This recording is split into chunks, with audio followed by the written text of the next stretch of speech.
de Floresta.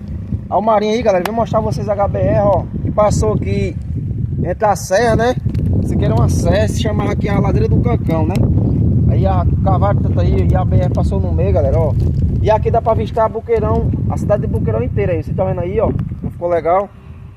E aqui tem uma mineradora aqui, ó, cavalo tanta serra, galera, que ficou um negócio minando aqui a água, vocês estão vendo aí, ó? Negócio interessante aí, ó.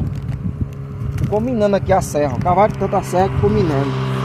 Deixa os comentários aí do vídeo do Bolacha. O Bolacha vai gravar mais vídeo aí. Compartilhe meu vídeo até o final aí.